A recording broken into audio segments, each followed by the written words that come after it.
when I came to the realization that I wanted to do real estate only was when I thought of like I need to focus to do that, because if I'm going to get rid of a whole salary with benefits and just do real estate, I have to make real estate my thing and take it very, super seriously, or I'm not going to be successful and can't, take care of my family. My mentor, he said he does not hire multitaskers.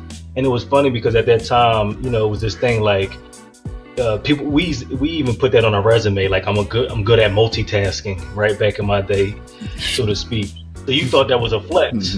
My mentor was like, I do not hire multitaskers. He said, I want people that I give them a job, they lock in and get that and execute. He said he found that he wasn't making any money, even though he had all these hustles.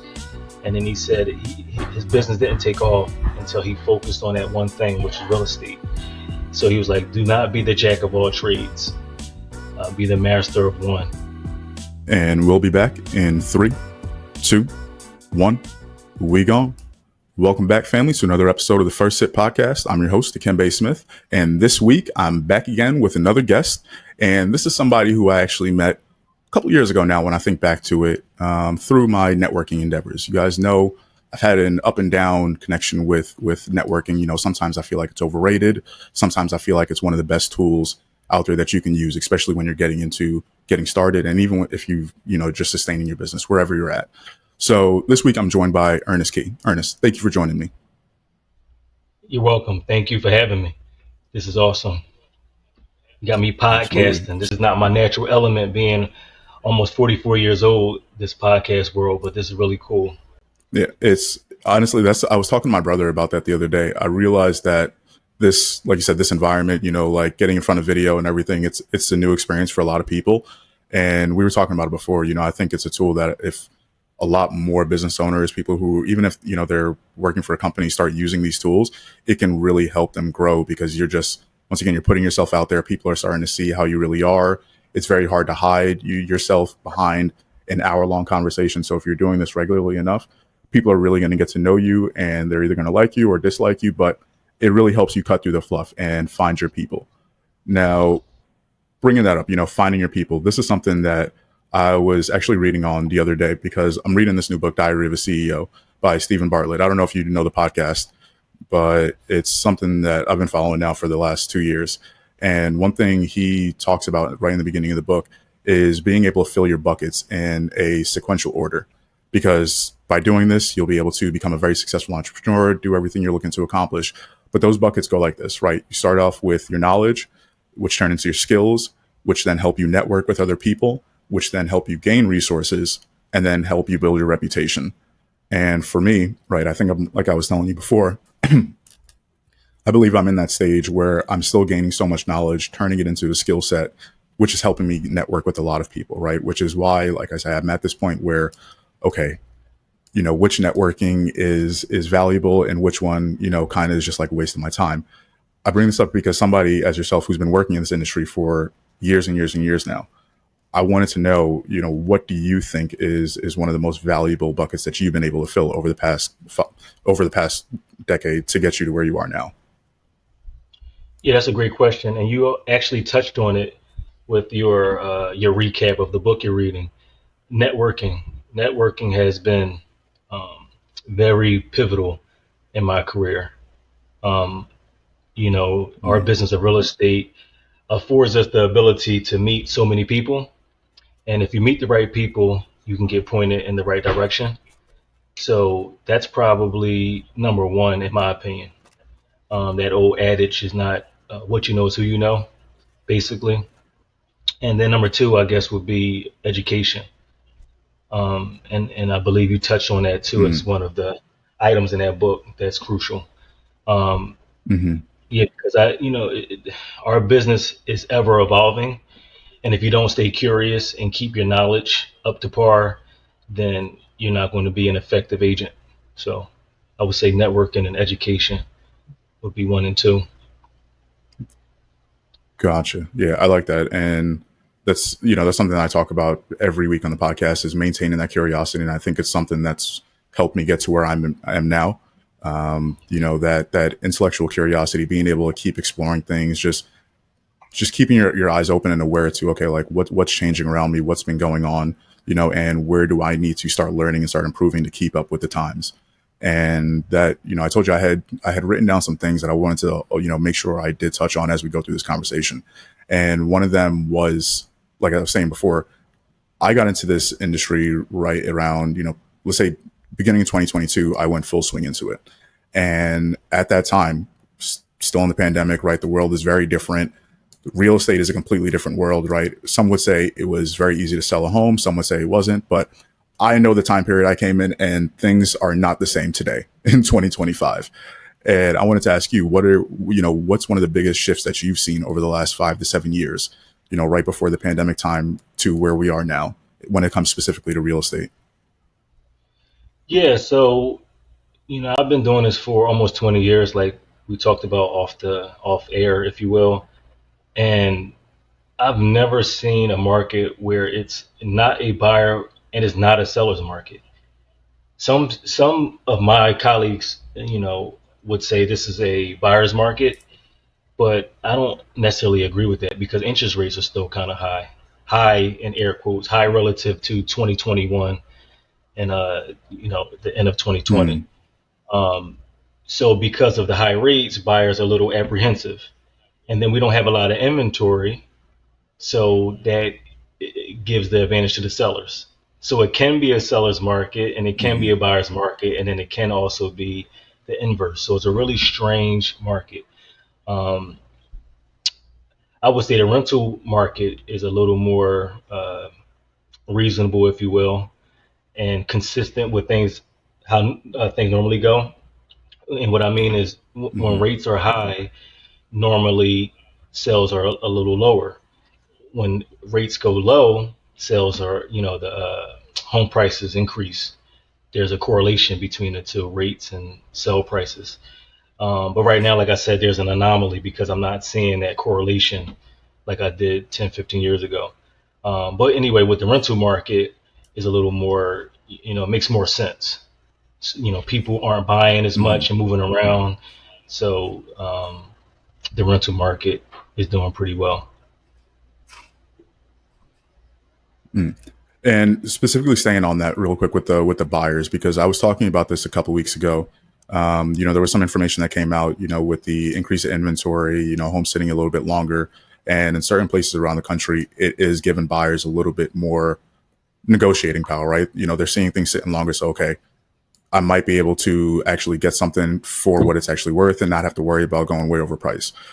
Here in Philadelphia, though, like you say, that's not really where we're at here specifically. So, and affordability, of course, has been across the headlines everywhere. Philly's got, things going on right now with city council as far as, rent and affordability. So everybody's talking about this. So for the people who are trying to get into home ownership, what does that conversation look like for you right now, knowing that the rates are high? And I follow the political news, so I know it's not coming down anytime soon to where people think it's going to be going back to. So what does that conversation look like for you right now? Great question. So, yes, the rates are high, but fortunately, with creativity, you can still purchase. So, you can do things like have the seller give you a seller assist to buy down a rate. Um, that's one option. Mm, Excuse me. Another option is you can choose a favorable loan type, which will like a 3-1 buy down. I'm not going to go into all the nuances of that, but that's another mm, option, to come in with a lower rate. And then over time, it can increase, but you can refinance before that increase takes place. Um, so, yeah, there are ways to circumvent the high rate issue. Another way is to come in with cash if you're fortunate enough to have cash to make a purchase. And to that point, that's where I see mm, the buyers really winning if you're coming in with cash because obviously the rates don't matter. So then you can get that discount and really experience it because you're not paying a high interest rate. You don't have an interest rate when you're using cash. So those are some of the ways that you can mm. kind of combat the high interest rate situation. Okay, I like that. And now let's shift over real quick to the renter side for people Mm, who may they may really not see home ownership at all in their future. because me specifically, my business is rentals, and I've taken that on as a primary focus, for this year because I'm saying, like you said, this is where I personally believe that it's very easy to get business on this side right now, as opposed to the buyer and seller side, because things have slowed up over there and there's a lot of competition from the agents, right? So if I'm being Hmm. honest, I realize I can get a lot of rental leads and those people will convert into homeowners later down the road. Right. Now, when I look at that, a lot of the conversation I'm having with younger renters, they don't see the path forward towards home ownership, and they honestly sometimes get into renting and then they start messing up their credit. They don't save money. And it's just kind of like they just go through this cycle. So is that another conversation you're having with them? Like, how do you get them mentally prepared to even step into that phase of life? Another great question. So, honestly, it depends. So, for example, if that buyer who's a little apprehensive has the issue of a down payment, I'll let them know that they have down payment assistance. You have the PHFA, that's a grant that helps with down payments. You have the Philly First, what helps with down payments. So then I give them that solution if it's a down payment thing. Mm, Um, Another suggestion I make is, well, would you mind buying with someone else? When I first got into the game, I didn't do it, but it was a consideration. I talked to a few of my buddies and I was like, look, you want to buy a place and we can own it together. Um, so that's another option. mm, And then to that point, mm, co-oping with another, like a friend or family member, if your debt to income ratio is a little off, meaning that you can't afford the monthly payment with your own salary, bringing in another partner will help with that issue. So that's another solution. Um, I mm, always, and I know I seem biased because I'm a realtor, but I always try to steer, for lack of a better term, prospects to buying. It's nothing like being a lord of your land. That's what I tell the prospects. Renting is mm, good; it has its place, but as you know, when you're even if you rent $1,000 a month, that's $12,000 a year that you'll never see again. And unless you're using it for yep. business purposes, you can't even write off that $1,000 a month. So, I give them that realization. Like, do you just want to throw away $12,000 a year, which I'm fine with because I also make money off of rentals and property management, things of that nature. And it's like I said, once again, it's a place for Hmm. renting. But if you have the ability to buy, basically. Hmm. And then to your point, Yeah, we can come up with some creative ways to do it. mhm. Yeah, I'm right there with you. And before we actually get into this next thing that I wanted to ask you right after that, I forgot to ask you in the beginning what you're sipping on. So we will go ahead and dive into that because I got to take a sip here. So what you sipping on, Ernest? I'm sipping on some decaf green tea. Oh, okay. Okay. Part of that decaf Yeah, life too. I like that. I like yeah, that decaf because life. I have also adopted that recently. Yeah, because I've drank way too much caffeine in my 20s, and I'm now dealing with the other side of that. So now to deal with my stress, all that other stuff, anxiety levels, I'm cutting out caffeine, and I'm only doing decaf now for it. But today I'm actually sipping on some coconut water because you also know we've been going through a crazy heat wave this past week, and I feel like the second I step outside, I'm losing half the water in my body. So that's what we got today. Staying hydrated. Yeah. I love that. And that kind of touches on the question you asked earlier about what can you do to be successful in this business. Discipline, I guess, would have been a third thing on my list that I forgot to mention. So networking, educating Mm, yourself, and being disciplined. So, and you're kind of touching on that with, you used to drink caffeine a lot, now you don't, and having that discipline not to do that. And also know that you're a gym person like I am, which requires discipline. So I think all those three things, networking, education, and discipline, will help you become mm. a phenomenal, professional. Yeah, that's that has been the thing I've had to kind of like just drill through my head the past couple of years. It's stick to this, stick to this, stick to this, because I don't know if you're like probably similar in this. Like, there's certain things that come easy for us, and it's easier to stick to, and then there's other things for me specifically where I'll start doing it, and then it's not that it becomes hard, but I kind of just get distracted and I'll lose focus. And then I'm going to the next thing, right? People call it shiny object syndrome. I am 100% recovering survivor from shiny object syndrome because if I see something or somebody tells me something that sounds good, oh, let's try to figure it out, because that's just my mind is like a strategist. I love simulation games, strategy games, anything like that. So the ability to dive in and try to figure things out, problem solve, I love it. But I realize when you're building a business, when you're trying to grow in your profession at work, you have to stay focused. You have to lock in and just pick a couple things that you're going to do, really do them very well. And then, wait until you get enough feedback to then, see what to do next. And like I say, I'm just coming to that realization. So do you remember a point when you were growing your business? Like you said, you've been in this now over 20 years. What has been a point where you could think back on where it's like, man, I need to either really lock in here or this is not going to work out for me? Oh man, I can think back to 2 points in my life that happened.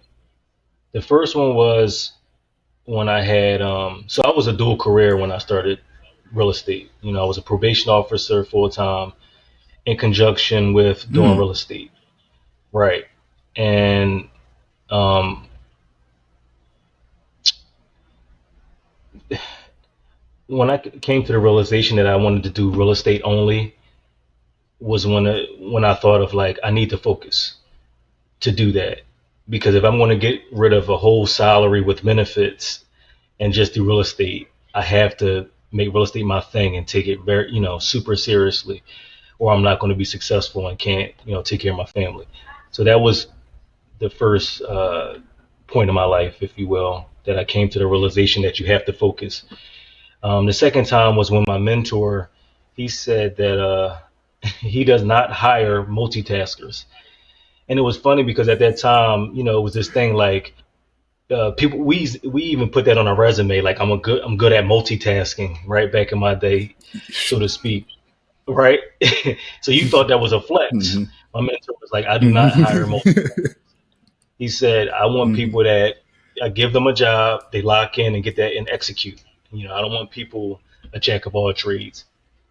And actually, it's 3 points. Another mentor of mine, he owned a brokerage, and he said when he first started to do real estate, he was like fixing computers, he was fixing cars, he was selling real estate, he ran a title.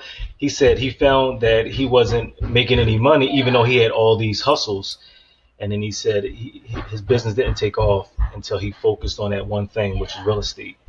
So he was like, "Do not be the jack of all trades. Be the master of one." Mm.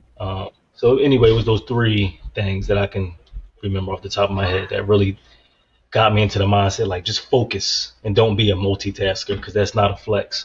Yep. I really, really used to think it was. And like you say, that whole jack of all trades thing, I used to wear that as a badge of honor, thinking, oh, I can do so much stuff. I can do this, I can do that. And like I said, looking back on it, I'm like, okay, how, what did that really get you? And I'll say it definitely helps in certain areas, from like we were talking about before, the curiosity thing, being able to pick up, different areas and learn different things. But when it comes to really trying to really build something, I'm learning and realizing that doesn't work here. That's where maybe, in entrepreneurship, when you're starting out, okay, yes, maybe you have to do the sales, the marketing, so you do have to know those different areas, but you still have to master one of those areas and say, okay, what's going to be the thing that helps me attract, and grow business? Like I was telling before, that's why I dive so much into social media, because I personally believe that one of the best things for me is being able to communicate. I love talking to people, and I think I can communicate with a lot of people from different walks of life. So how do I lean into that more on a weekly basis and continue to do that over and over and over, right? So I can grow my business. Obviously, there's plenty of other ways that people, gain their business and do that stuff. But for me, I realized, okay, if I can focus on this, then that will be my thing, So going to, going over to your side, what has been that thing that, like after you figured out the discipline and, really locking in, what has been that thing that's helped you grow your business the most over the last 20 years? What, I know you touched on the networking, but was there a certain tactic or, technique that you really dove in on and said, okay, this is how I'm going to grow. This is going to be the thing that's going to help me attract my clients. Delegation was a big one. So as you know, I work with my wife and business partner. That helped a lot. So there's division Mm-hmm. of labor because she's on board, and that helped a lot. So when you delegate, you can expand. That old cliche. And we also have agents in our company that are phenomenal. So a lot of the stuff that I used to do, like tours and installing lock boxes and things of that nature, I don't have to do as much. So that gives me the ability to focus Mm-hmm. my best strengths on uh, what produces the most revenue with my skill set. So I think, delegation, finding the right people, dividing the work Mm-hmm. equitably, and you can expand that way. So yeah, And what would you say your number one skill set is? Then would you say it's the ability to delegate, or is there something that you think you're able to do more of because you're able to delegate these things now? problem solve. That's probably my biggest skill set. I can problem solve, and I work very Mm. well under pressure. So, and because I can work very well under Okay. pressure, I'm able to problem solve. I like that. That problem solving actually brings up another thing I was thinking about before, because obviously with where we're here in Philadelphia, there's a lot of problems when it comes to housing, like I was touching on before. And one thing that I've heard ever since I was a Hold child on, was sorry. the problem of gentrification. And it's something, yeah, you got you there. Can you hear me? Yeah, I'm sorry. I wanted to cut you off real quick because I'm changing my language. I don't. We don't have Okay, yeah, go problems in ahead. our company. Yeah, we call them puzzles. I don't deal Okay, with problems anymore. I solve puzzles. I think that language is important. I like So that. I didn't mean to cut you off. I'm sorry. So yeah, Mm. we solve puzzles, no No. problems, no Yeah, I issues. like that. Yeah, puzzles. Hmm. But go ahead. I'm sorry. I like that. That actually adds to what I was going to say, because you talk about changing the language around certain things. Because, like I was just saying, gentrification is one word that I've heard growing up my entire life. I was born in Brooklyn, Bed-Stuy. So I saw, what my family was able to do with real estate there. I saw what the neighborhoods look like there, in 90s, early 2000s, and what it looks like now. And a big part of the conversation was gentrification, right? People coming in, buying up properties, and really changing it over so it's not an affordable landscape anymore for the people who were born and raised there, or the people who were trying to stay there and, build a nice decent life for their family. And so now, as I'm looking at that, now that I'm here, in Philadelphia doing real estate for myself, this is something that I'm trying to have a conversation more of with people who are in the industry, and seeing, okay, like, what does responsible development look like to you? Because that's something that I feel like if we have more of that conversation and have less of the, okay, well, everybody's coming in gentrifying, well, like, I get that's happening, but what can we do? Like, what can we actually do to, like you said, how can we push people towards home ownership? How can we push people, if you're still renting, well, maybe you can buy something and then rent it with the other person you're still renting with. Like, what are some things that you think can be done so people can push back against that idea of gentrification and really have ownership over the same stuff that we complain about? Oh man, you trying to set me up with that one? I may want to run for mayor one day. No, I'm joking. Gentrification. So that word gentrification is a really ugly word to a lot of folk. Um, but I'm a positive mindset type of guy. So I look at gentrification differently than some. Hmm. I look at it as, okay, you once had a vacant lot with trash and rats. Now that vacant lot is now a beautiful home that someone can rent or own. That's how I look at gentrification. I understand what the word means, you know, Hmm. but I don't necessarily look at it like that. I'll just leave it at that because I don't want to get political on here. I have a lot of neutrality Yeah. when it comes to politics, especially on social media and Hmm. podcasts. But you know, just Hmm. to, listen, I think we all need to be have positive mindsets about everything in life. Hmm. And like I said, when I hear the word gentrification, I don't get spooked out. I'm like, oh wow, they're building, more housing. Oh, so if it's more housing, then more Yeah. commercial development is going to happen. Now we're going to have more Home Depots and Lowe's, and you know, new restaurants may open because there's more people in the neighborhood. So that's how I look at um, gentrification. I don't know Hmm. if that Yeah, makes no, I think sense. that's actually a really good answer because no, it does, and that's because that's why I'm asking people in the industry is because I think there's not enough people who get to voice, their opinion on. It's like, hey, listen, we do need these opportunities to come in from somewhere somehow, and as long as we're, like we talked about before, paying attention, staying curious to these developments, and doing what we can do, to make it a positive situation for everybody around us, then I think that's how you start changing the narrative. And like you said, people don't get so standoffish when they hear these things because, like I said, I remember when I first looked up the word gentrification, I was like, this don't sound that bad when I really think about it.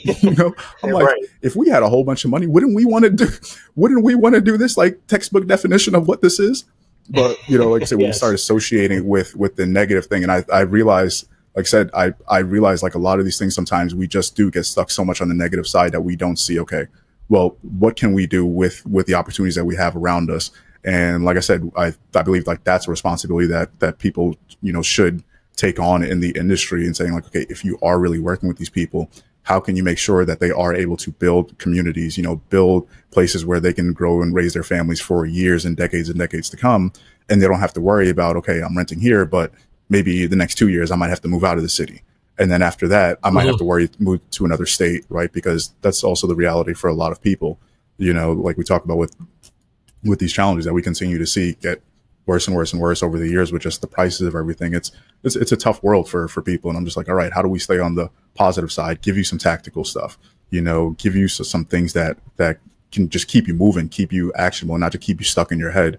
Because I Hmm. know for after talking to enough people that that's what's happened over the last couple of years, the last 5 years. A lot of us got stuck in our head and saying, all right, there's nothing I can do. Let me just kind of chalk it, or let me just wait for some answer to come down from the skies, and it'll solve the day. But I don't I don't really see that coming. Like I say, and I don't try wasting too much time with those things. Like I said, I see what can work. Put some effort into it. If it's not working, then make your pivot when you need to. But that's kind of where I'm at on that. But speaking of pivoting, is there anything, now that like I said, I think we're coming down from the economic high that we've had over the last couple of years, from 2022, 2023 to where we are now. Is there anything that you've had to pivot on in your business to really make sure that you're able to stay where you are? Like you say, you have a family to take care of. You have to make sure that your business is running in a way where you can make money. So is there anything you've had to pivot on recently? Yes. Within the last 2 years, I opened up my own brokerage. August actually will be my 2 year anniversary of my wife and I opening the brokerage, Key Legacy Realty. Congratulations. Yeah, thank you. Shameless plug. Hmm. Um, so anyway, to your to your point, 2 years ago, my wife and I we saw the tide shifting, if you will. So we decided to open our own brokerage so we can do property management because we noticed that it's going to be a lot more renters in the city and a lot more landlords who's going to need property management services. And the brokerage that we were at Mm, didn't allow for us to run our property management business. So anyway, that was the main catalyst of making that pivot was to take advantage of the property management side of real estate, interesting. and that's been Mm, very And that Oh no, but I was going to say I think that there's a actually, delay. Go ahead. because I was thinking about that too. That yeah, it's a slight delay here, but I was going to ask you too because you're saying you noticed that there's going to be more renters over the next couple of years, and that was something too that I kind of wanted to get towards like the end of the podcast before I dive into my normal content rec and stuff that you've been checking out, reading and watching and that kind of stuff. But the rental wave, is definitely like you said, it's here. More people are renting. What are some other things that you think will change over the next, let's say, 3 years, 3 to 5 years, when it comes to Philadelphia and real estate and just how things really operate here? Mm, that's a tough one. Um, I think Mm-hmm. it's going to be more landlords needing assistance. And you kind of touched on this earlier with the new laws and ordinances that Philadelphia is imposing. One being, for example, a cap on rental application Mm-hmm. fees is being kept at $50. Another one is how we collect our deposits. So anyway, a lot of these new laws that are making the city more tenant friendly is going to force landlords to pivot, so to speak. I can see that. Mm-hmm. Um, and I got in the last couple of days about three landlords reaching out to me for property management services because they're starting to feel it.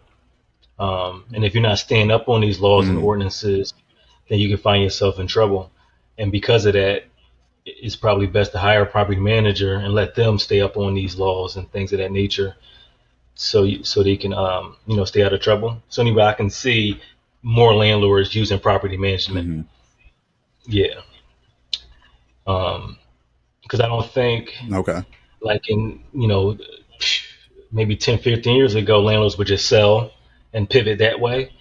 But I don't think that it's going to be that easy to sell in the next 2 years. So therefore, it's like, if you can't sell, what do you do? Mm-hmm. You either pay your mortgage or have someone else help pay your mortgage. But if you don't have the landlord skills, then what? So anyway, I think to kind of cure that issue of you have to be a landlord, but you don't know what you're doing, I think property managers are going to see a boom in their business. Mm. I like that.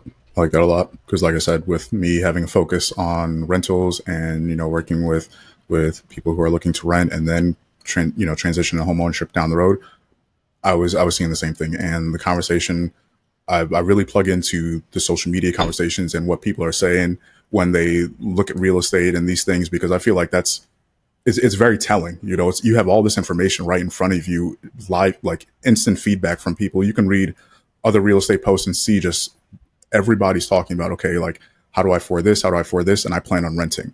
So I'm saying, okay, if the majority of the conversation right now is people saying they're going to rent and wait for things to shift in the next couple of years, like we were talking about before, what do I need to pivot? How do I position myself to sustain my business and then catch whatever sort of, whatever the next wave is going to be? I don't know what it's going to look like in the next couple of years. Um, Honestly, like we talked about, there's a lot of things that are going to change in the next couple of years, whether it be real estate, business, technology. It's the world is going very crazy. I talked about before here implementing tools like AI, my business to really Uh-huh. be able to keep up now with different things that I'm dealing with, from leads, clientele, those different things. Is that something that you're using in your business too? And you are using any AI tools? I am using AI, but in a very basic manner. Um, but to answer your question, yes, I am using AI, and it's definitely helpful, especially Mm-hmm. like reviewing contracts, trying to create clauses and things of that nature.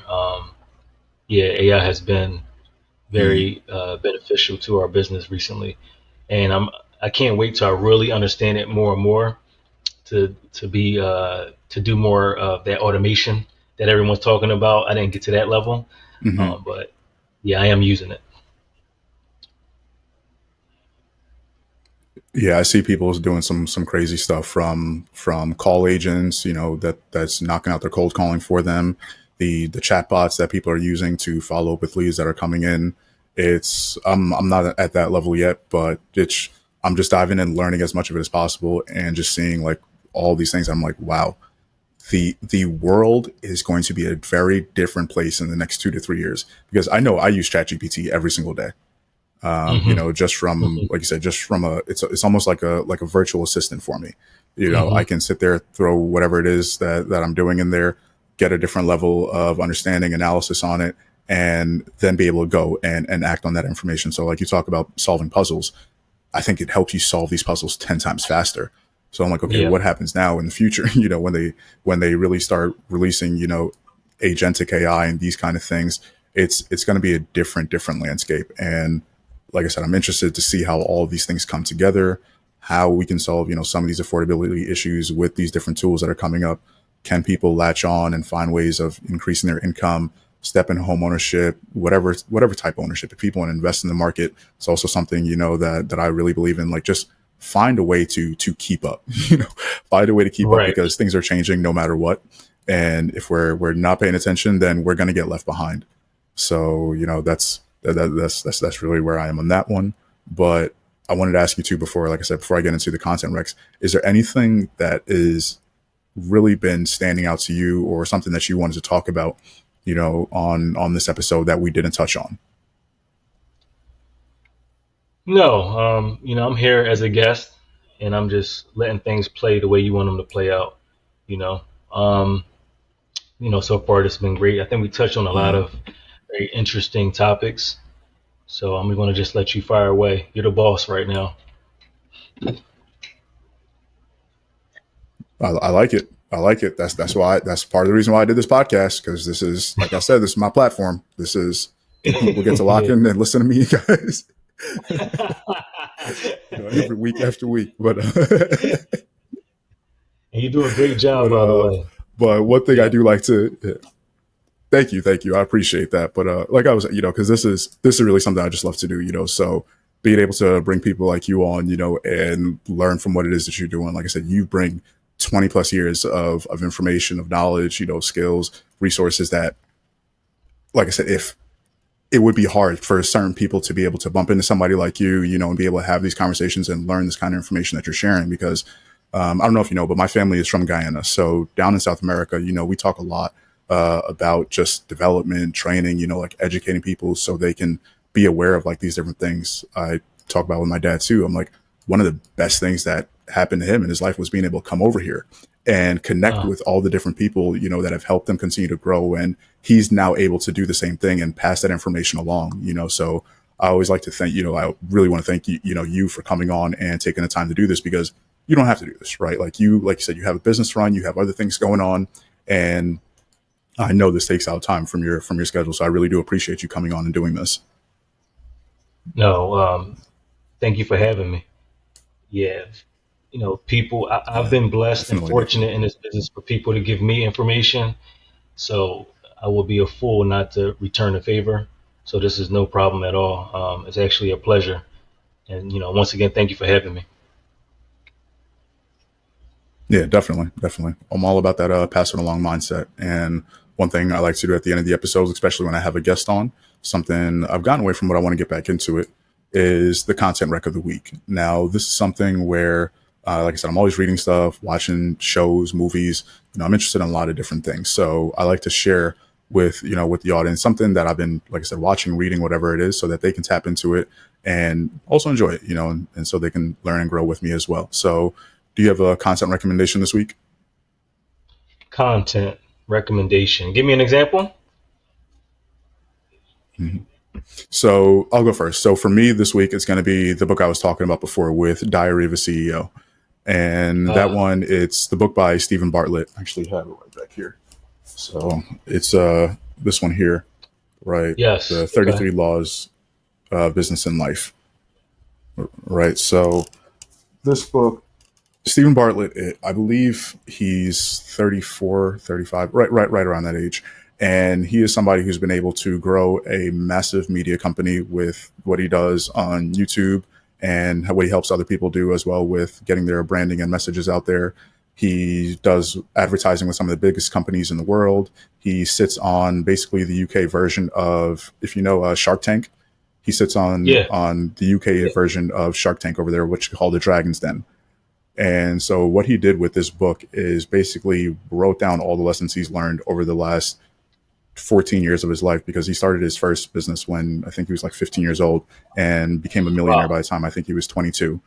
And yeah, right. So when I see these things, and I kind of go back, like I say, and I want to follow the breadcrumbs, and I want to see, okay, what is it that people have done? You know, how can we kind of replicate these things? How can we add it to what we have going on here, and just learn the lessons? Because obviously, being able to do something like that and being able to sustain it for over a decade now, you can probably learn something from there. And I'm a big believer. I'm like, okay, you can learn something from anybody who has achieved, that level of success. You can really learn anything from anybody in life. So, I'm always reading. As you can see over here, I have, some of the books that I've read over the last couple of years, and it's something I want to continue to do more of. And like I say, just share that with other people who are learning and growing with us here. So that's my content rec for this week. So yeah, if that kind of helps you get an idea. No, it helps a lot. So, pertaining to real estate professionals, because I'm assuming that's who this podcast is for, or part of your audience. Hmm. There's a book called Rehumanize Your Business, and it was written, if I'm not mistaken, by one of the co-founders of BombBomb. I don't know if you know about BombBomb. It's a Okay. video Yeah. messaging Hmm. type of app. Yeah. So one of the co-founders, he wrote this book, and it basically helps you be on camera and how to engage with your audience. And it's a really great book. Mm. I know I had to be on social media more, which I don't really like. I don't like being on camera, even though I'm not shy or introverted at all. It's just the camera does something to me. It's Mm. really weird. I can stand up and talk to hundreds of people easily, but the camera. But anyway, so it helps with Mm. like some type of camera anxiety, or you don't know how to engage with an audience via camera. The book is, I think, is really great for that. So rehumanize your business. Interesting. I gotta check that one out. Yes. Yeah, it's really good. Mm. I may have an Yeah, extra I gotta copy. check that one out. Yeah, I might. I'll give you the extra copy I Okay. have if I can Mhm. find it for you. Yeah, I appreciate that. Thank you. Yeah, that would be great. Because like I because said, I'm we're supposed definitely to meet for learning. I'm breakfast. always So, diving into learning about this stuff. Oh yeah. yeah, Yep. Yep. We yeah. got to do that. So We're gonna lock in a date right after we do this. Yep. I'll text you and we'll okay, get that locked in. okay, and That'll I'll be bring the perfect. book to you. Uh, be and another. Good. And I don't have the physical copy of this one, but when I listen to an Audible, that I think really helps too with for business owners being able to build that online presence. It doesn't really give you tactical steps on how to get in front of the camera and stuff, but the idea of building a community, building that long term audience, right? People who are going to grow with you in your business over the next couple of years. It's called Superfans by Pat Flynn. Okay. And he's somebody who's been on YouTube now for 10 plus years. And he is somebody who's been able to grow communities in different interest fields, I guess you would call it. He created a YouTube based just on his interest in Pokemon and blew that up. Then he did a different one where he was really talking about branding and that kind of stuff. So he understands the fundamental tools that go into building an audience and building something that makes people want to keep coming back to, right? Like you talk about like the branding with your business that you have there, right? Like people can clearly see if you're watching on YouTube, you can see the branding on the hat, the shirt, and these are things. It's like, how do you double down on this now in an online world, so you can create what he Uh, calls like super fans. And so yeah, so I would recommend that one. And then if you've ever read the essay on, I think it came out like 10 years ago now, you can find a like a PDF of it online. I think it's called a thousand true fans, oh wow, right? And with never that heard of one, it. it's a similar concept, but that one talks about like how you can build a very successful business now, especially in the digital age, by just amassing like a thousand people who really rock with you online, right? So 1,000 followers, subscribers, whatever it is you want to call it, newsletter. If you can get to that number, right, then of course you get into the like we say the puzzle of, okay, now what kind of product, what service are we putting in front of them, and what percentage of that 1,000 people do we really need to buy to have a successful business? And I think for most business owners, you realize that, wow, if I can get 1,000 people to check out what I'm doing on a regular basis, and if I can convert 10% of that, 5% of that, that's a great year, right? So Hmm. those would be another two recommendations for that too. Yeah. Awesome. Yeah, thank you for Yeah, that. but that no problem. I was gonna say, well, I think I asked you before too if there's anything else you want to touch on. So I won't drag this one on too much longer. Ernest, once again, thank you for joining me. I'm gonna go ahead and sign out here for the people, guys. Thank you for joining us again.